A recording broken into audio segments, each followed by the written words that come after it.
Bonjour à tous, c'est Pierre, toujours à Berlin pour le salon de l'IFA. Alors on l'a vu en 2018, mais on l'avait vu aussi l'an passé, on trouve de plus en plus de flagships qui dépassent la barre des 1000 euros. C'est le cas de l'iPhone 10 ou même du nouveau Galaxy Note 9.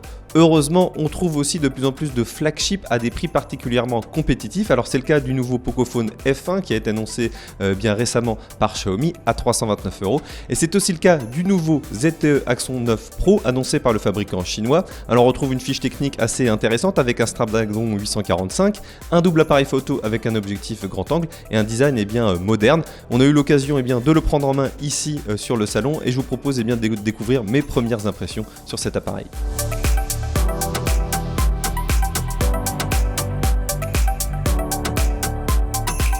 Alors le Axon 9 Pro ressemble à tous les smartphones actuels, le vert est évidemment à l'honneur. En plus de l'appareil, vous trouverez dans le carton un câble de chargement, un câble USB, un casque stéréo et un adaptateur mini jack vers USB-C.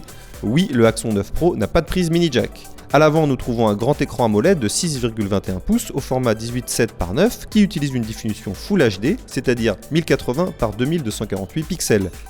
Alors oui, l'encoche est plutôt grosse, mais en guise de compensation, nous trouvons un haut-parleur stéréo. Cerise sur le gâteau, l'appareil bénéficie de la certification IP68.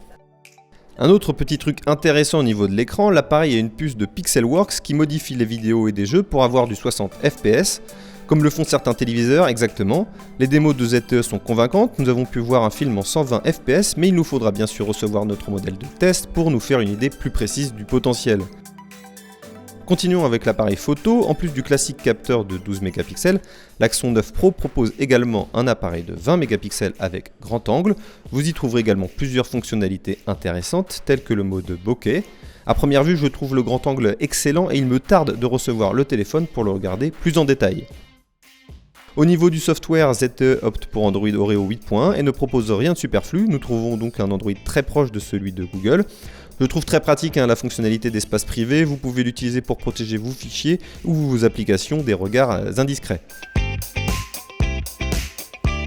Pour terminer, intéressons-nous à l'intérieur. Sous le capot, le Snapdragon 845 est bien sûr présent, accompagné par 6 Go de RAM et 128 Go de mémoire interne, qui est d'ailleurs extensible avec une carte mémoire. L'utilisation d'une deuxième carte SIM est également possible. La batterie a une capacité de 4000 mAh et peut être chargée sans fil. De plus, l'Axon 9 Pro est également compatible avec Quick Charge 4+.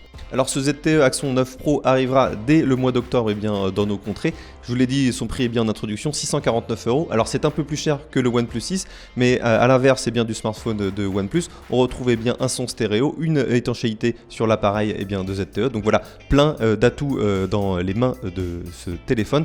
Autre avantage que va proposer ce smartphone, c'est que son prix va rapidement baisser dans les mois à venir. Et clairement, ce ZTE 9 Axon Pro va être le meilleur smartphone de ZTE et peut-être même l'une des bonnes surprises de cette rentrée 2018. Voilà, je vous invite à me laisser en commentaire vos impressions sur ce smartphone. Si vous avez déjà eu l'occasion d'utiliser un smartphone de la marque ou au contraire si vous détestez ce fabricant, dites-moi tout, j'essaierai d'y répondre comme toujours dans les commentaires. N'oubliez pas de liker et de partager cette vidéo et on se retrouve très vite pour de nouvelles vidéos à l'IFA à Berlin. Allez, à bientôt.